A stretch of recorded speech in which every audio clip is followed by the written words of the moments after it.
Boa noite. O missionário Don Richardson conta uma história que aconteceu quando ele estava ministrando o evangelho entre tribos indígenas lá em Papua Nova Guiné. Ele diz que ele esteve com aquele pessoal e ele começou a contar toda a história de Jesus e a falar sobre Jesus.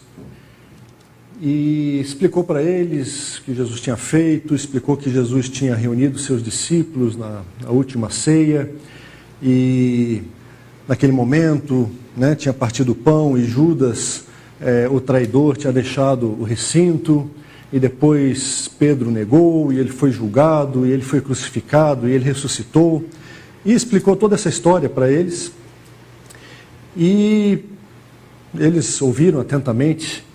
E ele ficou muito entusiasmado porque eles prestaram atenção nessa história do Evangelho. E ele, então, se foi por um tempo e quando ele retornou lá, naquela mesma tribo, um dos homens daquela tribo disse: Dom, a gente queria muito que você continuasse a nos contar aquela história sobre Judas, que a gente queria saber mais sobre ele. Ele disse: não, peraí, acho que você entendeu errado. Eu contei a história de Jesus. E Jesus é o personagem principal, ele que morre, ele que é crucificado e tal. Daí o cara explicou para ele: mas na verdade, Judas foi muito mais esperto do que Jesus. Porque Judas traiu Jesus, ele conseguiu dar a volta por cima e ser maior do que Jesus. E o missionário ficou boquiaberto, pensando: o que será que eu ensinei para esse pessoal? Que evangelho que eu preguei aqui?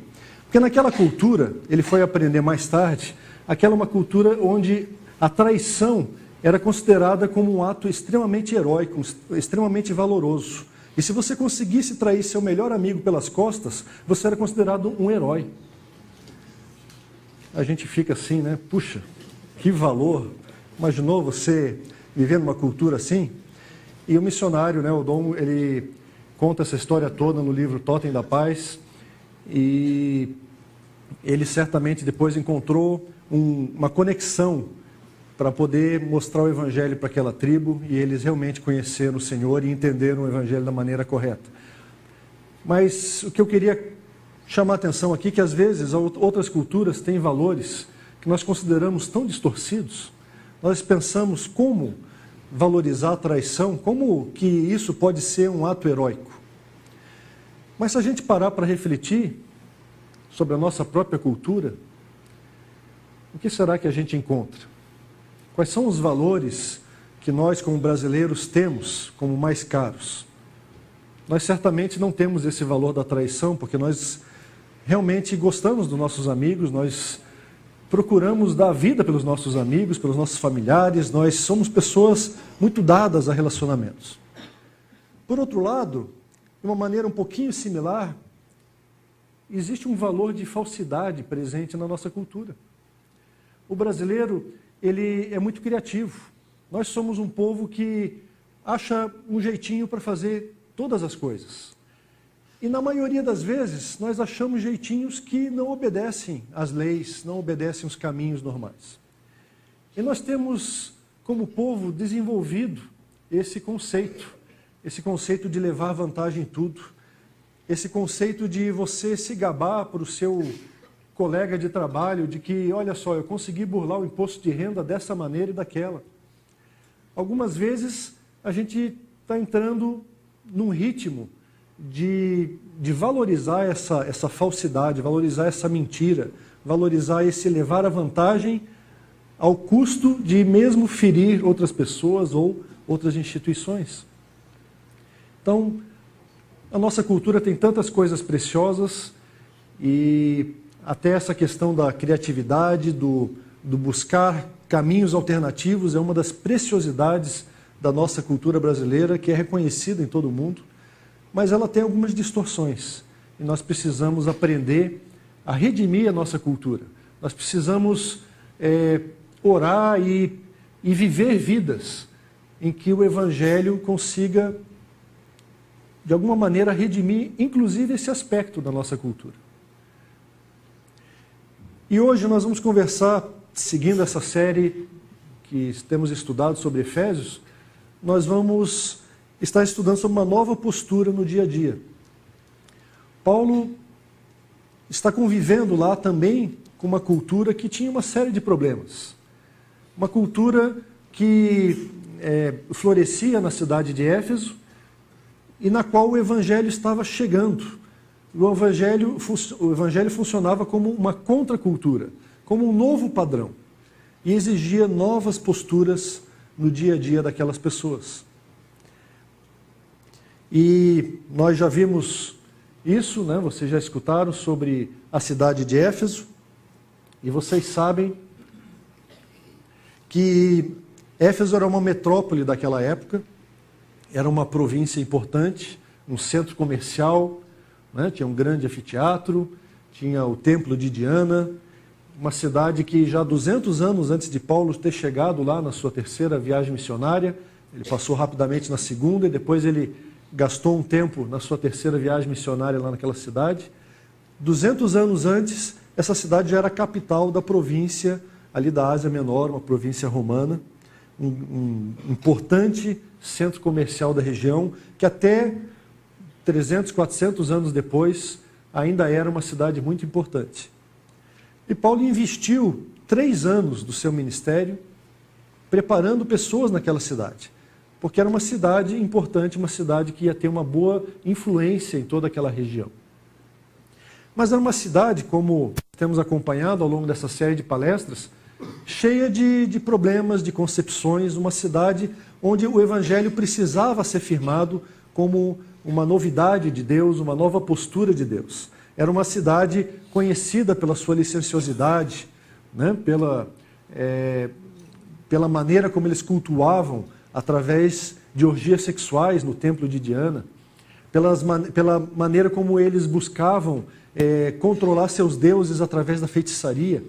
O livro de Atos comenta que quando o Evangelho alcançou o coração daquelas pessoas, eles trouxeram seus livros de feitiçaria e queimaram em praça pública. E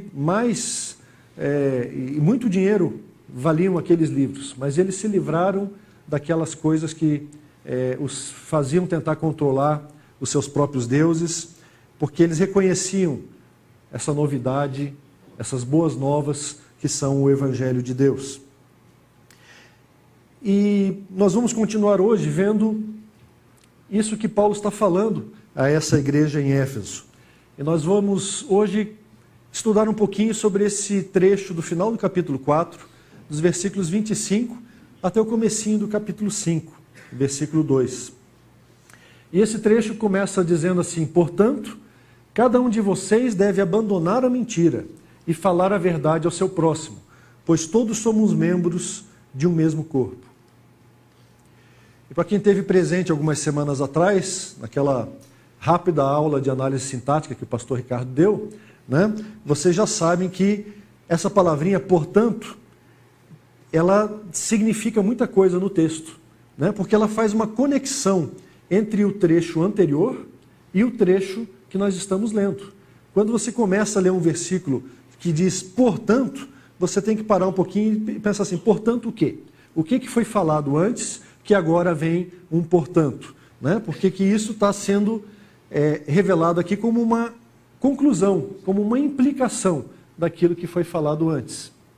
E a conexão desse trecho que Paulo começa a explicar agora é realmente importante, porque mais 2 outras palavras aparecem também no trecho anterior. O verbo abandonar é o mesmo verbo que ele já tinha usado antes, que nas nossas traduções é colocado como despir-se, né? Despir-se do velho homem, ou despojar-se do velho homem, é o mesmo verbo em grego, o verbo apotítime, né? E tem esse mesmo sentido, essa mesma conexão. E a palavra verdade. Paulo tinha acabado de falar da verdade, nós lemos esse trecho, os versículos anteriores na liturgia, e ali falava de criar um novo homem semelhante a Deus, né? Criado em justiça e santidade, provenientes da verdade. E daí, esse é o final do versículo 24, e daí Paulo fala, portanto, abandone a mentira e fale a verdade. Então, há uma conexão muito forte. Não é um versículo, um trecho que começa sozinho, mas ele está ligado àquilo que Paulo estava falando antes. E o que Paulo estava dizendo antes? Isso que nós lemos nesse trecho da liturgia. A necessidade de que nós temos de nos despirmos do velho homem, termos a nossa mente renovada com um novo modo de pensar, o modo de Deus, e nos revestirmos do novo homem. Paulo elabora essa questão, ele revela esse segredo de transformação naquele trecho anterior, do 17 até o 24. E nesse trecho que o pastor Márcio explicou na semana passada, aos que estavam presentes aqui, ele vai elaborando essa questão de que o pensamento do velho homem, o pensamento dos gentios, é um pensamento fútil, é um pensamento obscurecido, é um pensamento que não consegue ver claramente a verdade, aquilo que Deus planejou para a vida do ser humano. Por isso, Paulo vai falando em várias ocasiões nessa carta, especialmente nesse trecho anterior, ele vai falando sobre nós abandonarmos o jeito de andar dos gentios. Ele diz, não andeis como os gentios andam. Não tenham esse estilo de vida. Não tenham o estilo de vida do mundo. Porque o mundo não compreende o plano de Deus. Não compreende aquilo que Deus planejou para o ser humano. E, consequentemente, não vai conseguir cumprir a vontade de Deus, não vai encontrar a verdadeira felicidade que Deus tinha planejado na criação do homem e no seu propósito para o homem. E esse estilo de vida do velho homem, esse estilo de vida dos gentios, que ainda está presente na nossa vida, é um estilo de vida com o qual nós lutamos, porque a sociedade ao nosso redor, ela constantemente nos realimenta desse estilo de vida, um estilo de vida centrado em nós mesmos, um estilo de vida longe de Deus. Esse estilo de vida, ele produz o que nas nossas vidas? Ele produz desapontamentos. Ele produz satisfações temporárias. Mas ele não consegue nos deixar realizados. Ele não nos leva à verdadeira felicidade. Por quê? Porque esse modo de pensar não é o modo de pensar de Deus. O modo de pensar do velho homem é um modo de pensar que busca a independência daquilo que Deus quer, que busca o seu próprio mecanismo, a sua própria maneira de agir. E certamente isso só traz desapontamentos. Nós conhecemos, ou você já ouviu falar, várias pessoas que são famosas e que alcançaram sucesso em muitas coisas. Alguns têm toda a riqueza que podiam imaginar, outros têm a fama que queriam, outros são bem-sucedidos nos seus negócios, nas suas realizações. Mas quando você olha para a vida dessas pessoas e começa a acompanhar um pouquinho, você percebe que elas não encontram a realização que elas tanto queriam nessas coisas. E muitas vezes elas são deprimidas, elas são tristes, porque elas não conseguem encontrar felicidade na realização do trabalho, nas riquezas, nos muitos relacionamentos, no poder, na glória que recebem. Porque nós, como seres humanos, nós não fomos construídos assim. Nós fomos construídos para sermos felizes num relacionamento de intimidade com Deus, o nosso Criador, como nós cantamos. Nós somos construídos para encontrar a verdadeira felicidade em Cristo Jesus, o Deus Filho que se revelou a nós. Fora desse parâmetro, não há felicidade. Existem algumas alegrias temporárias, existem alguns momentos de satisfação, mas você não consegue alcançar a verdadeira felicidade se você não a buscar no Senhor Deus. Só esse caminho nos leva à verdadeira realização, à verdadeira felicidade. Então esse estilo de vida do velho homem, o estilo de vida dos gentios, é um estilo de vida que não leva a lugar nenhum. É um estilo de vida que é como o pregador lá em Eclesiastes falou, é correr atrás do vento. A verdadeira realização, ela vem através da comunhão com Deus. E por isso nós precisamos ser renovados no modo de pensarmos. Nós precisamos começar a adotar o estilo de vida de Deus. Porque Deus sabe aquilo que vai funcionar melhor conosco. Ele nos criou, Ele nos projetou. E Ele revelou na palavra de Deus, na sua palavra, a maneira como nós podemos funcionar melhor. A maneira como nós podemos nos relacionar melhor com Ele, a maneira como nós podemos nos relacionar melhor uns com os outros. Seja no seu casamento, seja com seus filhos, com seus pais, com os colegas de trabalho. Os princípios estão lá. Os princípios estão definidos na palavra de Deus. Porque esse é o estilo de vida que Deus tem anunciado a nós. É o estilo de vida do novo homem. São as novas posturas que Deus quer que nós tomemos. E esse princípio de renovação da mente, esse princípio de renovação e do modo de pensar e de nós nos revestirmos do novo homem, ele vai sendo anunciado por Paulo a partir desse capítulo 4 e nesse trecho que nós vamos examinar agora, e vai continuando depois no capítulo 5 e 6, e Paulo vai aplicando esse princípio da renovação da mente, da renovação do estilo de vida a várias áreas da nossa vida. E logo depois, no capítulo 5, nós vamos ver isso acontecendo entre maridos e esposas, depois pais e filhos, depois patrões e empregados, depois na nossa luta espiritual. Né? E Paulo vai aplicando esse princípio das novas posturas em Deus. E nós conseguimos ver, já nesse versículo que estávamos lendo, esse princípio sendo aplicado.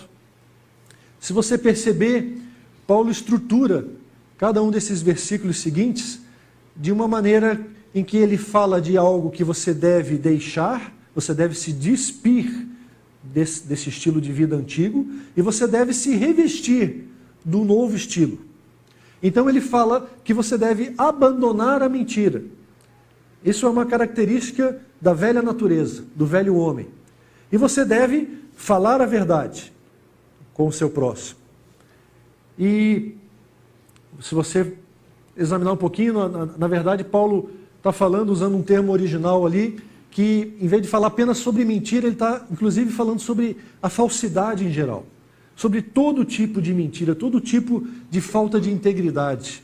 E ele está nos conclamando a sermos pessoas íntegras, pessoas que são honestas para com o seu próximo. Isso tem aplicações em todas as áreas da nossa vida. Inclusive naquela área da nossa cultura do levar vantagem, do levar sempre o melhor caminho, de conseguir driblar as leis e de muitas vezes burlar aquilo que devia ser verdade, né, para poder conseguir o que você quer.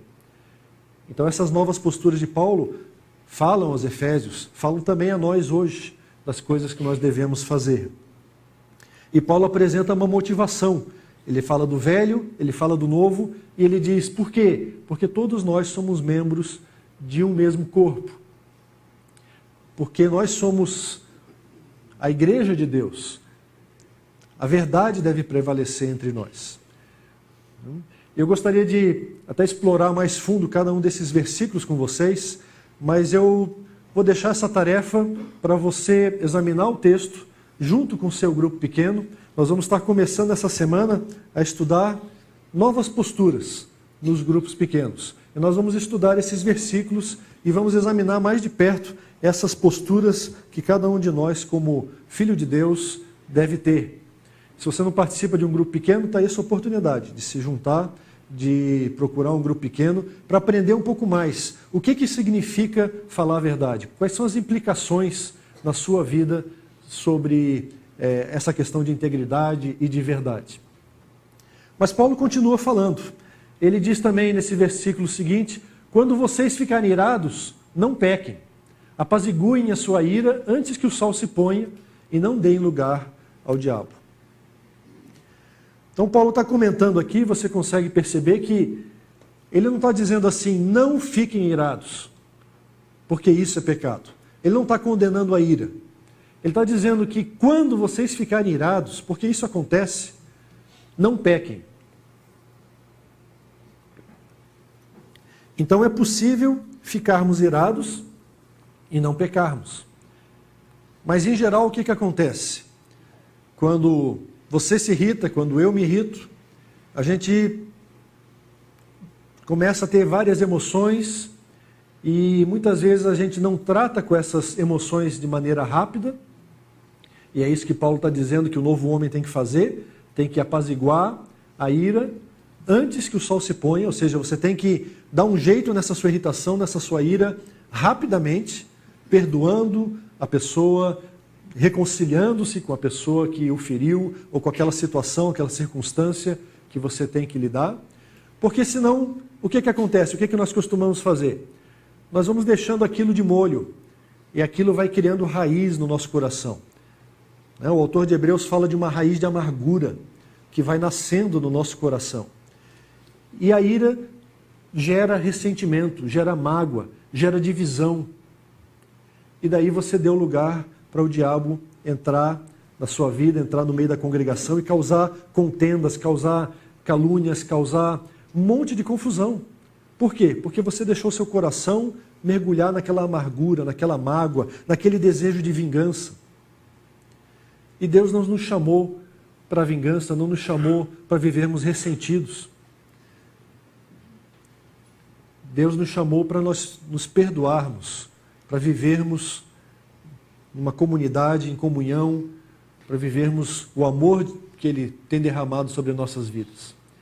Então, Paulo comenta aqui que você deve abandonar essa característica do velho homem, que é a característica de irritação que gera mágoa, e você deve buscar tratar da sua ira, porque ela vai acontecer, você vai ficar irritado, mas você deve tratar dela de uma maneira rápida e buscando perdão e reconciliação.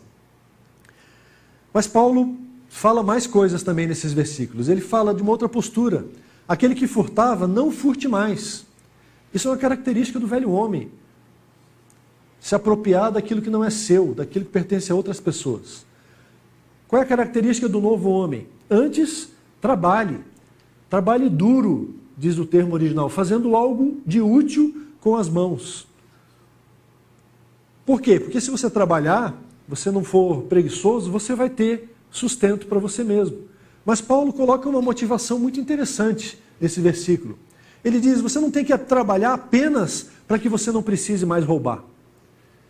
E Paulo está dizendo que a nossa conduta, o nosso estilo de vida, tem que ser o estilo de vida que Deus planejou para nós.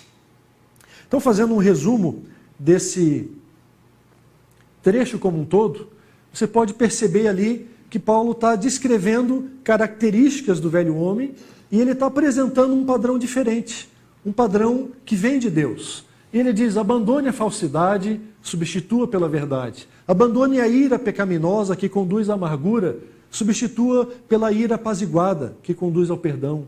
Substitua o roubo pelo trabalho útil.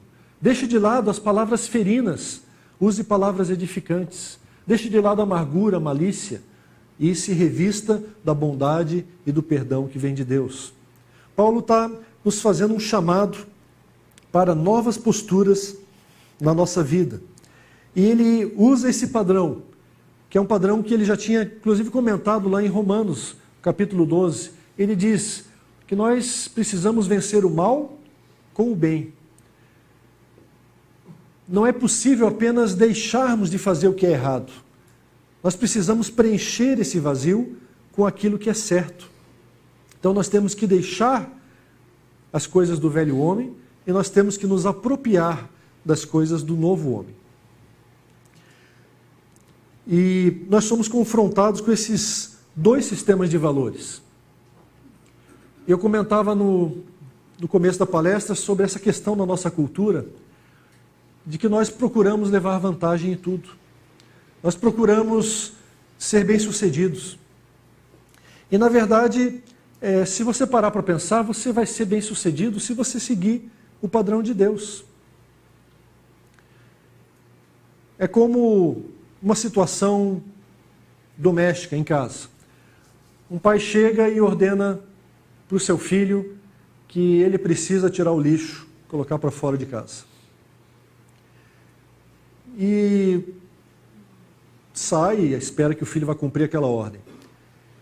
E passa um tempo e o filho fica esperando para ver se o pai vai falar de novo. E passa mais um tempo e o filho não faz nada. E chega no outro dia, o pai passa por ali de novo e olha e vê, puxa, aquele lixo ainda está ali. O que de repente muitos de nós fazemos? O que esse pai acaba fazendo? Ele diz, caramba, não me obedece esse filho, eu vou lá, pego o lixo e ponho para fora. Agora eu pergunto para você, quem que foi realmente esperto nessa história? Vou dar uma dica para você, não foi o pai. Né? Quem foi esperto foi o filho, ele ficou esperando, ele ficou na dele. Por quê? Porque não teve consequência nenhuma, ele não valorizou a palavra que o pai falou, ele achou que não ia causar efeito nenhum, então ele deixou por isso. E o pai acabou de dar mais um reforço nesse sistema, né, que nós vamos crescendo e vamos aprendendo de levar vantagem em tudo. Os nossos filhos já nascem com isso embutido, esse sisteminha de eu quero também levar vantagem, eu só vou fazer aquilo que realmente é necessário. Né? Nós precisamos educá-los a mudar esse padrão, a quebrar esse padrão na sua vida e adotar o estilo de vida de Deus. E essa criança acabou levando vantagem. Agora, se essa criança, esse filho soubesse que haveriam consequências desagradáveis, que a palavra do pai, ela realmente tem valor, e há consequências desagradáveis quando você desobedece às ordens, talvez ela agisse diferente. Talvez a consequência fosse perder uma semana de televisão, porque não cumpriu sua tarefa. Talvez, em alguns outros lares mais rígidos, talvez a questão fosse disciplinar fisicamente o filho por ter desobedecido uma ordem direta. Talvez a consequência fosse simplesmente os pais não fazerem nada a respeito daquele lixo e deixarem o lixo ir se acumulando. E ao cabo de 2 ou 3 dias, a casa está cheirando todo aquele lixo. E os pais continuarem fazendo nada. E daí aquele filho vai perceber assim, caramba, eu estou vivendo aqui nessa casa com esse cheiro horrível, eu quero trazer meus amigos, mas essa casa não cheira bem. Talvez eu deveria fazer a minha tarefa.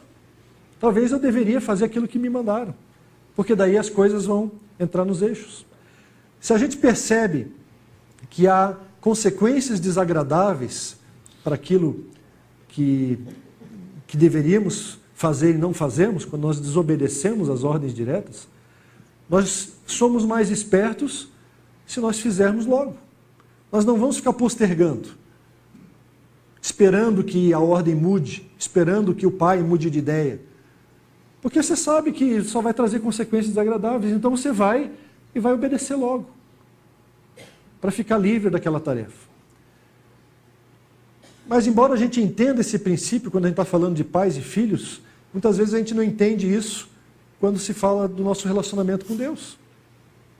E nós ficamos esperando que Deus mude de ideia. Ele disse lá, abandone a mentira e fale a verdade, mas nós estamos esperando que, talvez, já passaram 2000 anos desde que aquilo ali foi escrito, mas pode ser que venha uma revisão atualizada, a nova Bíblia, versão século 21, que Deus está lançando, e que Ele não mais chama você a falar a verdade. Então você está esperando para ver se Deus muda de ideia. Dica para você, Deus não vai mudar de ideia. Deus quer o melhor para a sua vida, e Deus quer que você fale a verdade, Deus quer que você assuma essas novas posturas. Então, se você é esperto, se você quer levar vantagem, você tem que correr para se adequar a esse padrão. Você tem que buscar na sua vida que você se conforme a esse padrão de Deus. Daí sim, você vai alcançar os resultados que você quer na sua vida. Daí sim, você vai estar levando vantagem.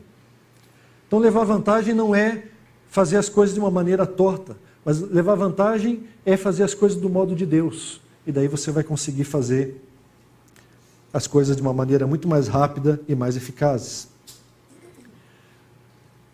Mas qual é o segredo para nós chegarmos lá? Quando a gente considera toda essa questão de todas essas novas posturas, como é que nós podemos realmente alcançar isso que está sendo proposto nas nossas vidas? Eu queria que você meditasse um pouquinho nesse pequeno vídeo e o que ele fala.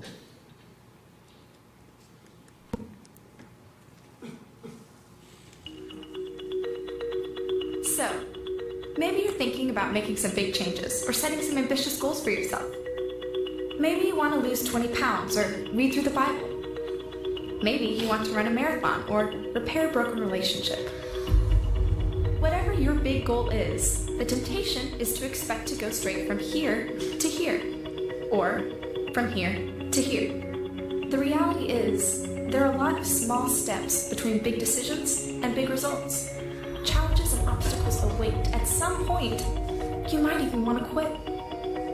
But stand firm. Don't be disappointed with slow progress.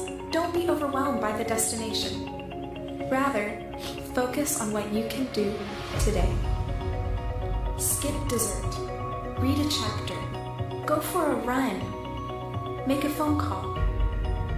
The more difficult the journey, the more rewarding the destination. And it can all start today with just one small step.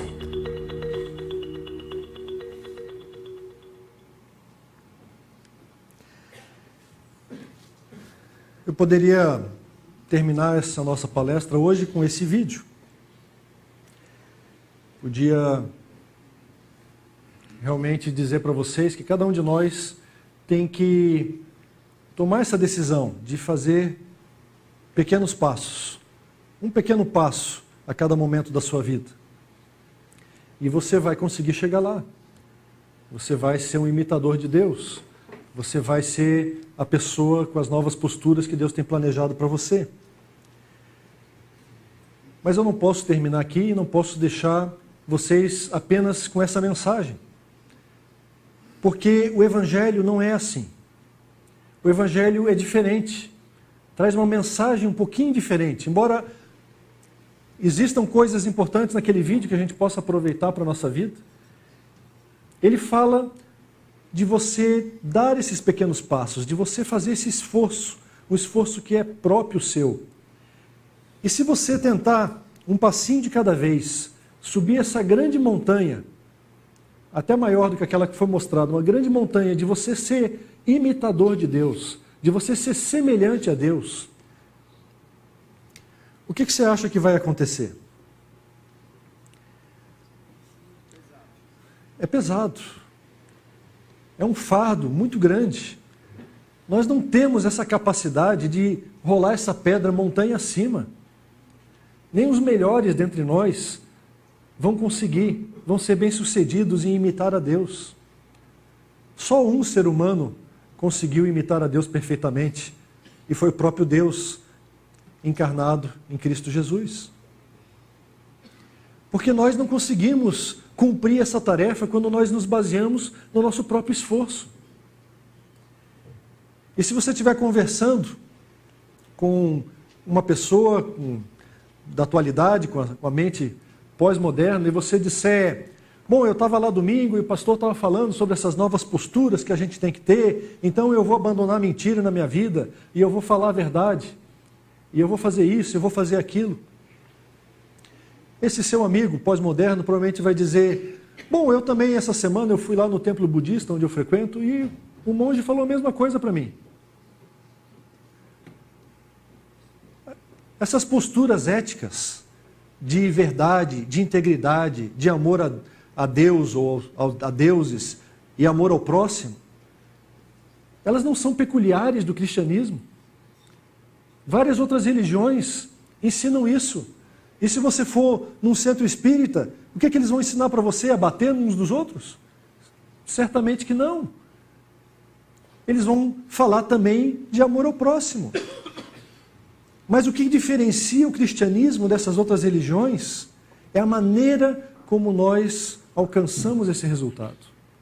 enquanto essas demais religiões falam sobre essas posturas éticas, sobre essas novas posturas que você deve ter na sua vida,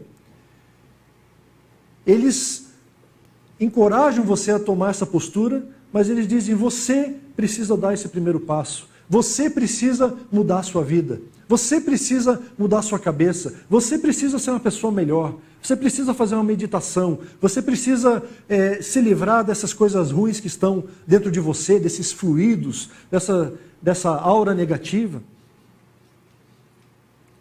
O Evangelho fala de maneira diferente. Porque no Evangelho, não somos nós que estamos empurrando essa pedra. O Evangelho fala do poder de Deus que opera em nós. A diferença do cristianismo é que nós queremos alcançar esse mesmo resultado. Nós queremos alcançar o padrão de Deus para as nossas vidas. Mas nós queremos alcançar esse padrão de Deus a partir das forças do próprio Deus. É como se você fosse fazer uma viagem. Se você fosse fazer um percurso daqui de Campinas até o Nordeste, lá em Recife, no litoral, que você quer visitar aquela cidade. E você diz, eu vou fazer isso pelos meus próprios esforços. Eu vou alcançar essa meta. E você começa a dar pequenos passos. E você pega a sua garrafinha de água e sai hoje à noite e diz, eu vou chegar em Recife. O que vai acontecer? Eu não sei se você vai conseguir chegar lá, mas você vai ficar muito, muito cansado. Não é? Não vai ter garrafinha de água que leve você até lá, porque você precisa de um planejamento. É possível chegar lá a pé? É, mas não se você sair na sua vontade hoje à noite e começar a caminhar. Porque vão levar vários dias, e você precisa, ou meses, semanas, né? Depende muito da velocidade com que você for caminhando, para você alcançar esse objetivo. Se você tentar fazer as coisas pelo seu próprio esforço, você vai ficar cansado o tempo todo, o cristianismo vai se tornar um peso para você, vai se tornar um sistema de regras. Não, eu não posso fazer essas coisas do velho homem, eu tenho que fazer essas coisas do novo homem. E a sua vida vai ser, em vez de ser uma alegria, vai ser um inferno. Porque o tempo todo você vai estar se policiando, o tempo todo você vai estar tentando fazer as coisas no seu esforço. Mas existe uma maneira mais fácil de nós viajarmos daqui de Campinas até Recife. E você pode até ir sentado. Você pode ir de avião. E essa metáfora ela é interessante porque ela fala que nós podemos alcançar sim o destino que Deus tem preparado para nós. Mas nós precisamos confiar em Deus. Nós precisamos andar nas asas do Espírito Santo. Nós precisamos nos reclinar na poltrona, tomar atitude sim, mas atitude de confiar em Deus. E de que Deus vai estar nos conduzindo ao longo dessas posturas que nós temos que tomar na nossa vida. É preciso ação nossa, com certeza. Mas é preciso nós nos apoderarmos do amor de Deus, da força que Deus coloca no nosso coração, para nós podermos seguir adiante nessa caminhada. As nossas vidas, elas dependem da graça de Deus. Deus não apenas fez tudo pela graça na nossa salvação e depois entregou um livrinho de regras e disse, agora é com vocês. Agora você obedece isso tudo aí, porque eu vou estar de olho em você. Não, a nossa vida, como um todo, é pela graça. O nosso relacionamento com Deus é baseado na graça. E nós precisamos dessa graça constantemente, para que nós tomemos as atitudes certas, para que nós possamos reagir com amor e com gratidão àquilo tudo que Deus já fez, e fazermos as escolhas certas que vão nos conduzir à verdadeira felicidade, aquilo que Deus quer para as nossas vidas. Uma outra metáfora que fala dessa confiança é a metáfora de uma criança andando sobre os pés do Pai. Nós precisamos aprender a subir nos pés de Deus. Porque Deus vai começar a caminhar numa direção, e se você está com os seus pés em cima dos pés dele, você vai caminhar na mesma direção. Além disso, você vai desfrutar da companhia dele o tempo todo. Ele vai estar segurando as suas mãos. E você vai poder estar caminhando como uma pequena criança, seguindo a direção do Pai. Não foi isso que Jesus disse, que nós precisamos ser como as crianças? Nós precisamos ter essa dependência, essa confiança no nosso Deus. Saber que Deus está nos levando no caminho certo, no caminho que Ele planejou. E ainda tem um benefício que, se você andar sobre os pés de Deus, você nem vai se sentir cansado. Você nem vai sentir o tempo passar. Porque você vai continuar caminhando e é Deus que está fazendo o maior esforço. Nós podemos encontrar esse descanso em Deus. Podemos realmente confiar em Deus. E Paulo fala disso lá no outro texto, em Filipenses. Ele diz que nós temos que desenvolver a nossa salvação, colocar em ação a nossa salvação, adotando o padrão de Deus, mas é Deus quem efetua em nós, tanto o querer quanto o realizar. Você acha que você tomou essa decisão de sair da sua casa e estar aqui hoje à noite?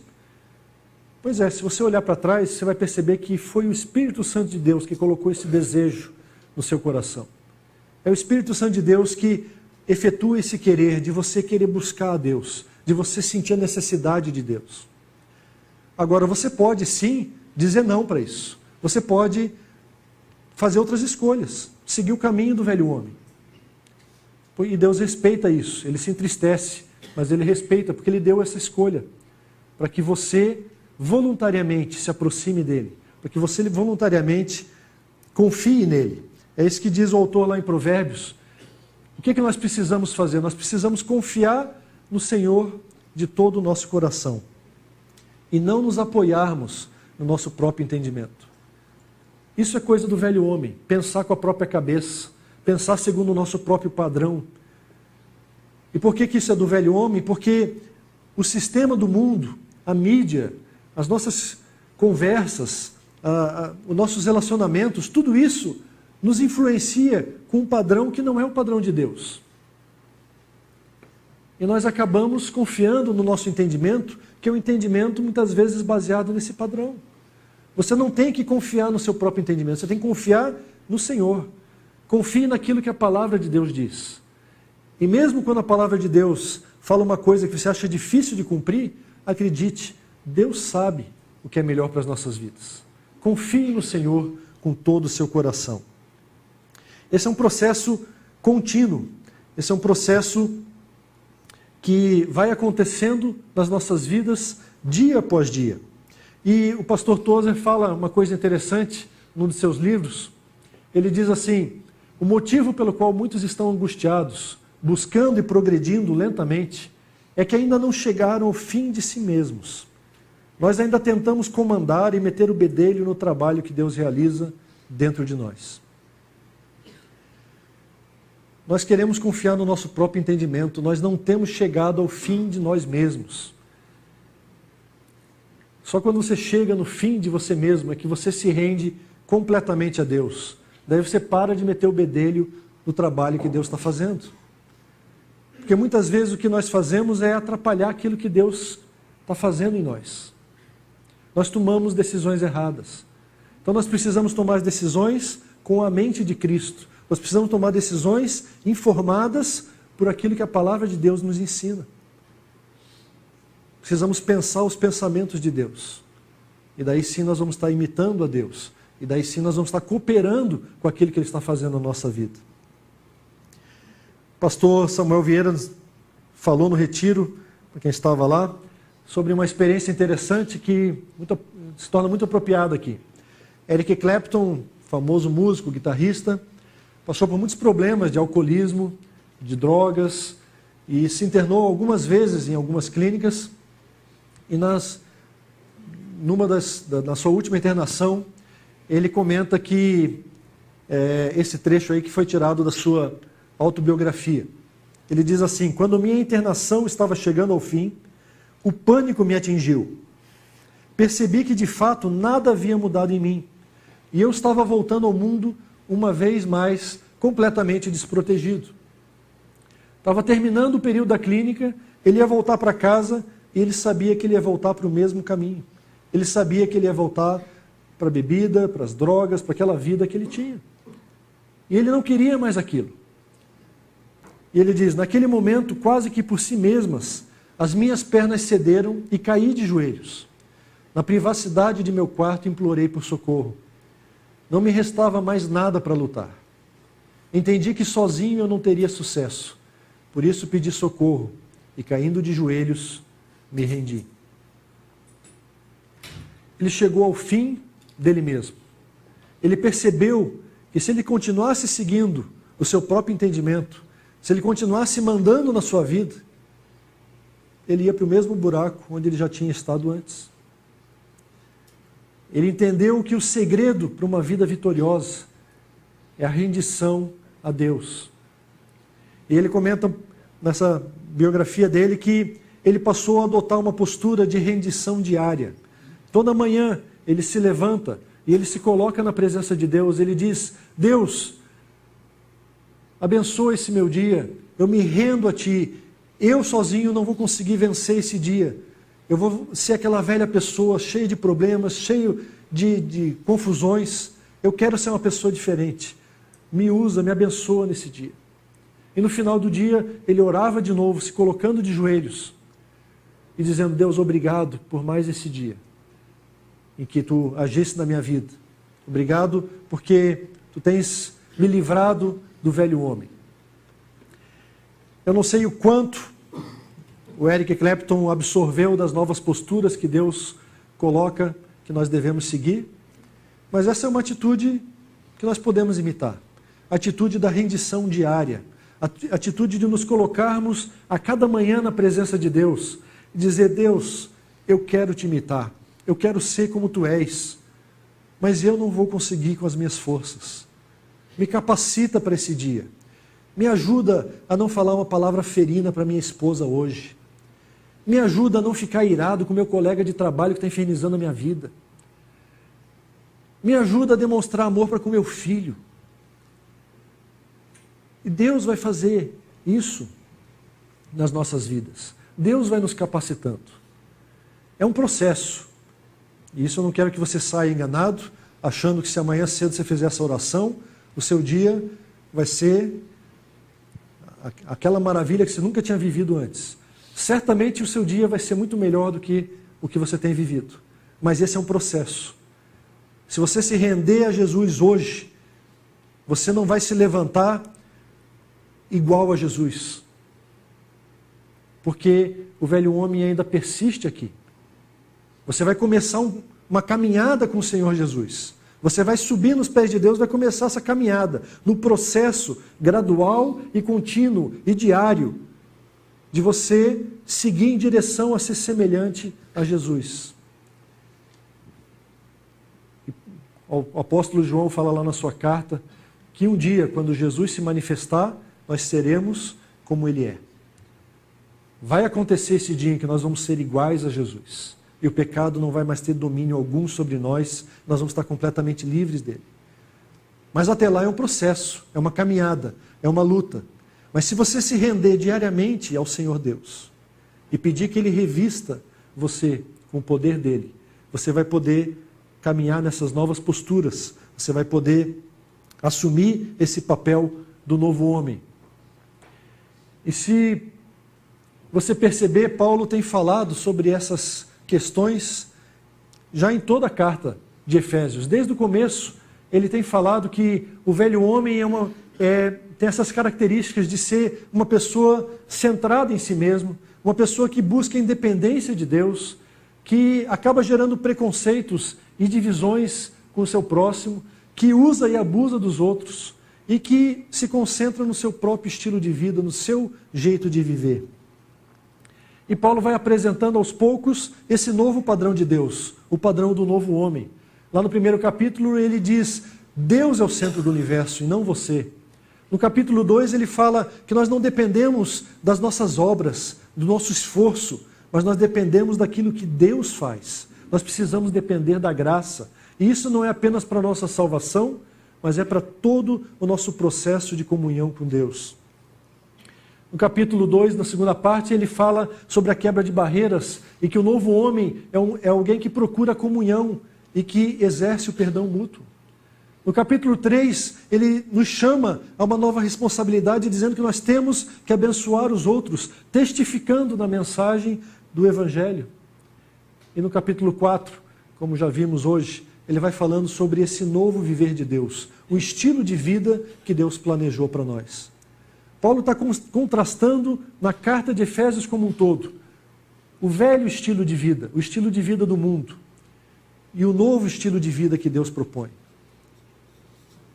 É uma inversão de valores que nós estamos aprendendo nas Escrituras. E Paulo tem nos chamado a adotarmos essas novas posturas, essas ações que vão falar mais alto do que as nossas próprias palavras.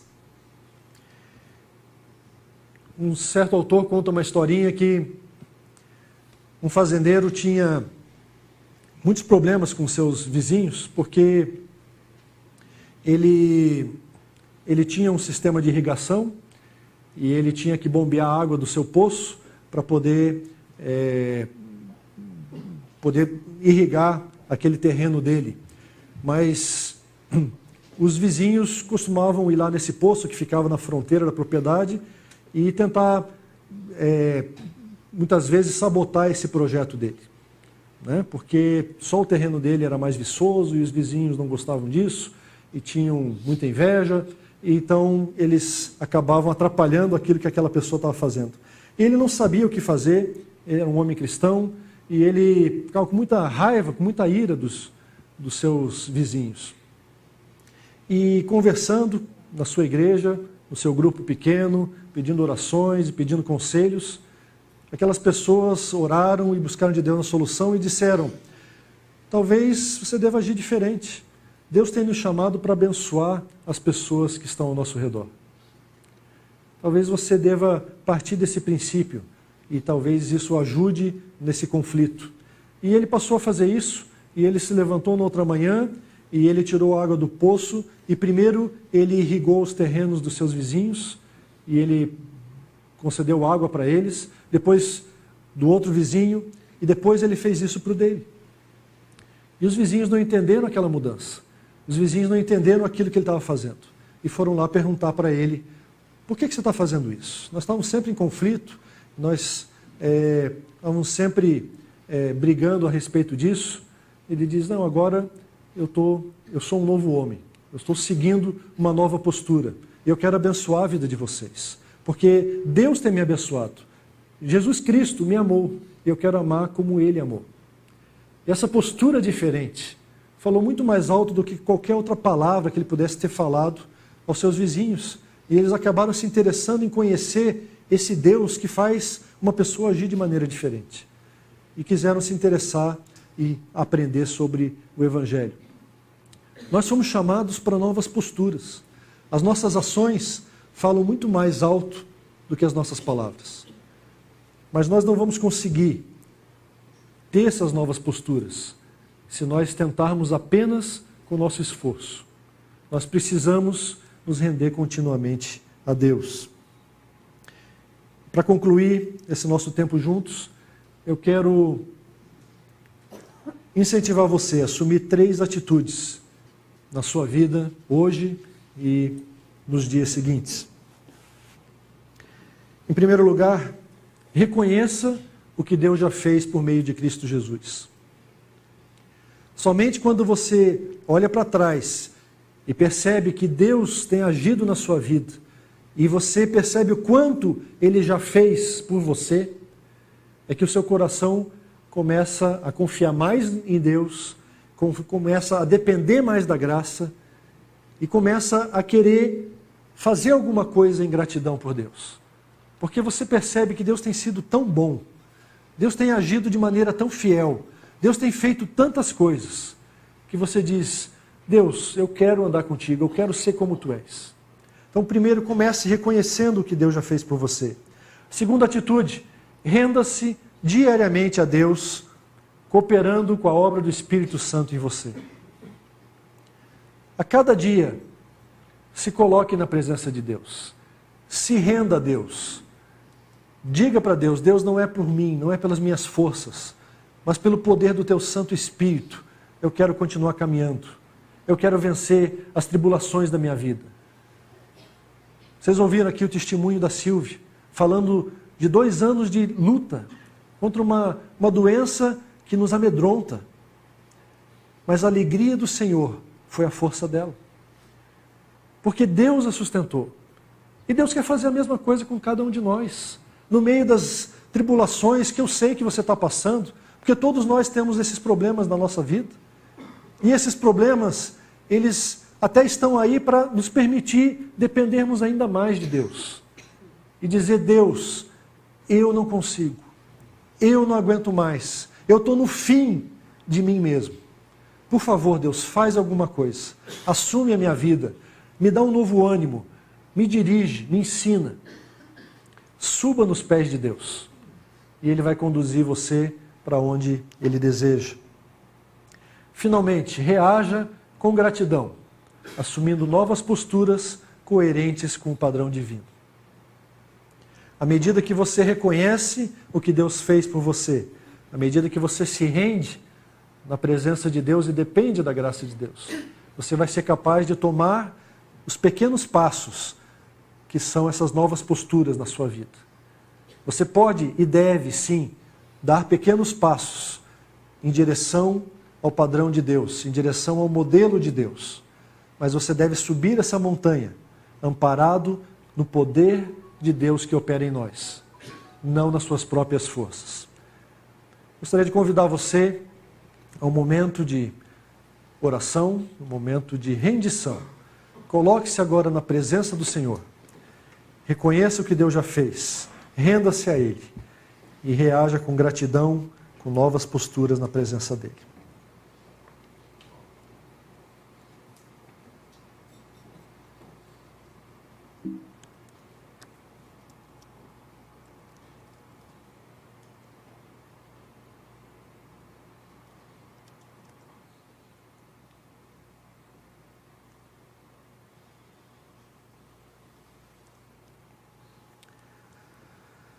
Senhor Deus, nós queremos, aqui reunidos na Tua presença, nos render a Ti. Nós queremos reconhecer que os nossos esforços são muito pequenos.